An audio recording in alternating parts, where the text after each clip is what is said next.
Sometimes at night, when the rain is beating against the windows of my room, I think about that summer on the farm. It has been 5 years, but when I close my eyes, I am once again by the creek watching the black fox come leaping over the green, green grass. She is as light and free as the wind, exactly as she was the first time I saw her. Or sometimes, it is that last terrible night, and I am standing beneath the oak tree with the rain beating against me. The lightning flashes, the world is turned white for a moment, and I see everything as it was, the broken lock, the empty cage, the small tracks disappearing into the rain. Then it seems to me that I can hear, as plainly as I heard it that August night, above the rain, beyond the years, the high, clear bark of the midnight fox. To begin with, I did not want to go to the farm.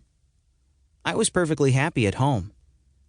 I remember I was sitting at the desk in my room, and I had a brand new $1.98 Cessna 180 model.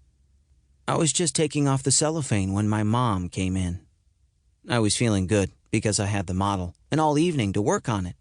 And then my mom told me in an excited way that I was going to Aunt Millie's farm for 2 whole months. I felt terrible. "I don't want to go to any farm for 2 months," I said. "But Tommy, why not?" "Because I just don't want to." "Maybe you don't now," my mom said, "but after you think about it for a bit, you will. It's just that I've taken you by surprise. I probably shouldn't have come bursting in like, 'I will never want to go.'" She looked at me with a puzzled shrug. "I thought you would be so pleased." "Well, I'm not." "What's wrong?" "There's nothing wrong. I would just hate to stay on a farm, that's all." "How do you know? You can't even remember Aunt Millie's farm. You don't know whether you'd like it now or not." "I know. I knew I wasn't going to like camp, and I didn't. I knew I wasn't going to like figs, and I don't.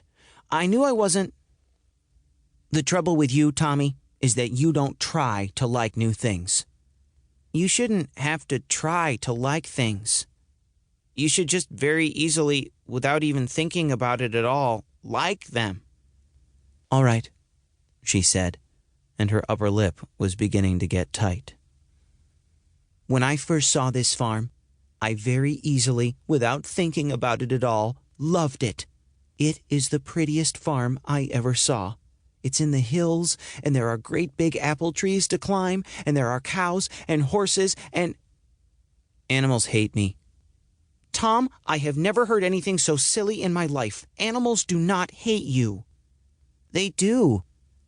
How about that dog that came running up at about 100 miles an hour and bit me for no reason? I suppose that dog loved me." "The lady explained that. The dog had a little ham bone and you stepped on it and the dog thought you were going to take it. Anyway," she continued quickly, "just wait till you see the baby lambs. There is nothing dearer in the world. They are—" "I'll probably be the only kid in the world to be stamped to death by a bunch of baby lambs." "Tom!" "I tell you, animals don't like me. Perfectly strange animals come charging at me all the time." My mom ignored this and went on about the fun I would have in the garden, and especially gathering eggs. There was, according to her, no such fun in the world as going out to the hen house, sticking your hand under some strange hen, grabbing an egg, and running back to the house with it for breakfast. I could picture that. I would be running to the house with my egg, having all this fun, and then there would be a noise like a freight train behind me, a terrible noise, growing louder and louder, and I would look around and there would come about 200 chickens running me down. Shroom! Me, flattened on the ground, while the lead hen snatches the egg from my crushed hand and returns in triumph to the coop.